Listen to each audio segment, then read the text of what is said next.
It's Monday, February 25. This is the news on PBCJ. I am Simone Absalom. Director of Elections Glaspel Brown says the Electoral Office of Jamaica stands ready to conduct the Portland Eastern by-election once Prime Minister Andrew Holness announces a date. The statement comes ahead of the looming by-election triggered by the death of People's National Party Member of Parliament for Portland Eastern, Dr. Linvale Bloomfield, earlier this month. The PMP's Damian Crawford is expected to tussle with Jamaica Labour Party's Anne-Marie Vaz for the seat the PMB has steadily won for several years and which was last represented in Parliament by JLP MP in 1980. Mrs. Vaz is the wife of Minister without portfolio in the Ministry of Economic Growth and Job Creation and Portland Western MP, Darrell Vaz. The Senate on Friday approved legislation to retake ownership of the 49% shares in Petrojam held by Venezuelan state-owned oil and natural gas company Petróleos de Venezuela Caribe. The compulsory acquisition shares in Petrojam Limited Act 2019 was piloted by Minister of Foreign Affairs and Foreign Trade and Leader of Government Business in the Senate, Kamina Johnson-Smith. Senator Johnson-Smith said the decision to move in the current direction in a bid to safeguard the country's energy security, noting that Petrojam and Jamaica have been left at a risk due to years of inaction. She emphasized that the move wasn't the politically motivated one. It's impacted by politics. There's a geopolitical context within which we operate. That's undoubted. I've said that on many occasions. But the issues for us and the motivations for us are not political.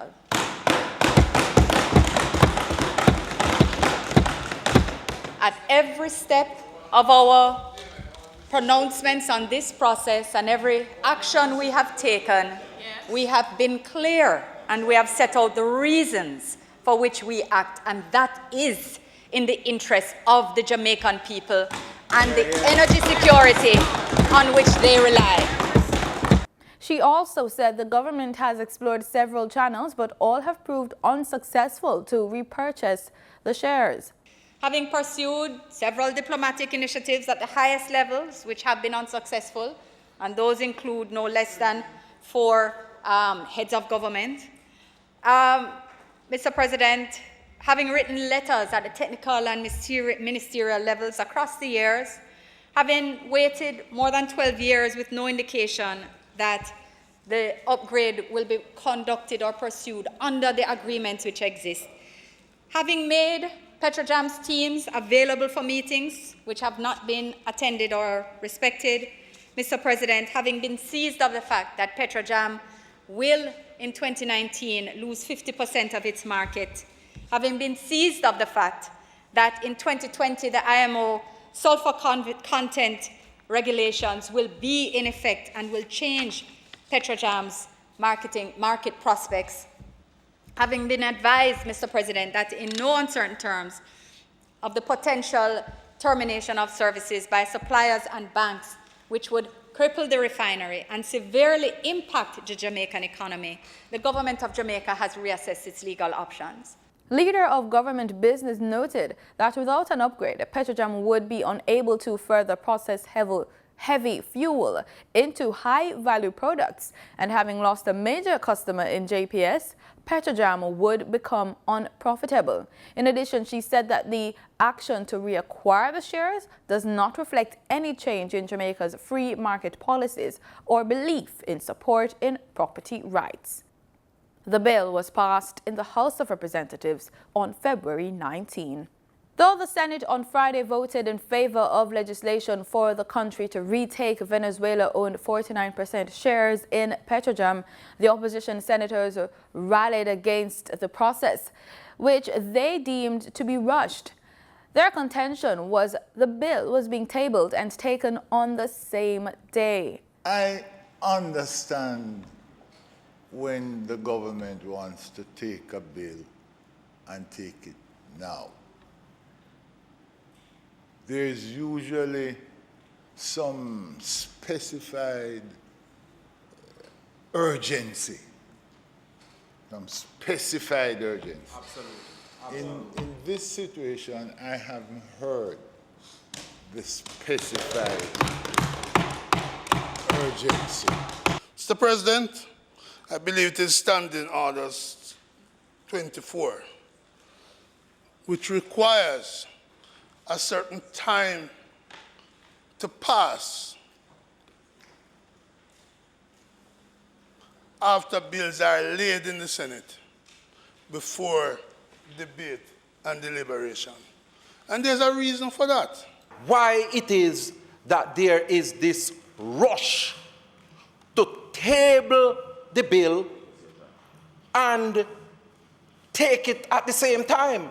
The Senate has to be treated with greater level of respect, Mr. President, because in the House of Representatives, where the Prime Minister is the architect and the one who piloted this piece of legislation, at least 1 week, I believe, or 2, was given for members of the House of Representatives to examine the bill and come to their position.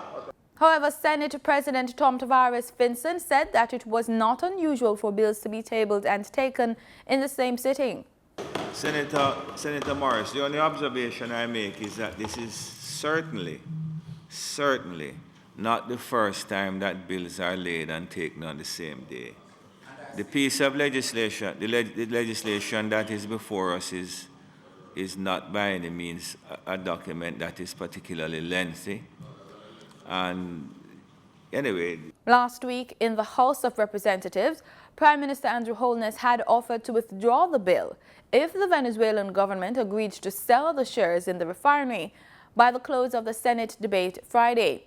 Therefore, with no sale offer made by Venezuela, and with the approval vote in the Senate, the government is now empowered by legislation to retake the 49% share of Petrojam. 4 policemen have been detained in connection with a robbery in Hellshire St. Catherine last week when thieves made off with $17 million worth of jewelry, US $5,500 in cash, and other items. The Major Organized Crime and Anti-Corruption Agency confirmed that the officers had been taken into custody, but their identities have not yet been released. Victims of the robbery, 2 senior citizens who returned to Jamaica 3 years ago from the United States, had been visiting relatives in Florida in the United States when a neighbor who went to water their plants noticed things amiss and informed them of the break-in at their house last Monday. The elderly woman told the press that when she was summoned to her door by men dressed in police uniform Wednesday night, she thought they had come to take additional statements. She said 3 men, 2 very tall, dressed like police officers in full blue, robbed her and her husband at gunpoint. According to the woman, the $17 million worth of jewelry, receipts for some of the jewelry, US $5,500 bank statements, among other things, were stolen between Sunday and Wednesday night. Prime Minister Andrew Holness touched down in Ambassador St. Kitts and Nevis yesterday for the 30th intersessional meeting of the Heads of Government of Caribbean Community, CARICOM. Jamaica House said Holness will address the meeting on Tuesday. Of the scheduled engagements, Prime Minister Holness and other regional heads will meet with the Secretary General of the United Nations Conference on Trade and Development. Holness will also hold bilateral talks with President of Estonia regarding the digital society and best practices from Estonia on the implementation of a national identification system. Minister of Foreign Affairs and Foreign Trade, Senator Kamina Johnson-Smith, senior officials of the Ministries of Foreign Affairs and Transport and Mining, as well as Press Secretary Naomi Francis, form the core of the Prime Minister's delegation. In regional news, Cubans went to the polls on Sunday to vote in a referendum on a draft constitution to update its 1976 charter on the heels of significant economic reforms on the island over the past several years.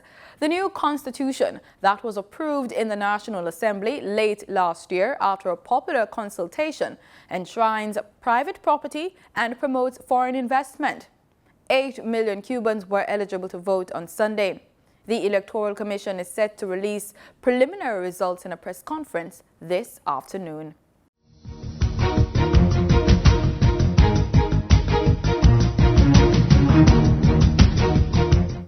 In sports, assistant coach Andrew Price said the Reggae Girls' 2 friendly international games against Central American side Chile form a very important part of their preparations as they gear up to compete in this year's FIFA Women's World Cup Finals in France for the first time.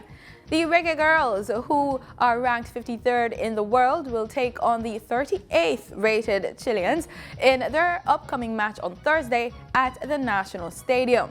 Chile are also set to compete in this year's FIFA Women's World Cup, and they will again square off with the Jamaicans on Sunday, March 3 at the Montego Bay Sports Complex to close out the assignment.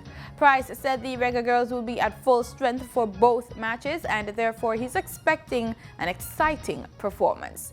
And that's the news on PBCJ. I'm Simone Absalom. Pleasant viewing.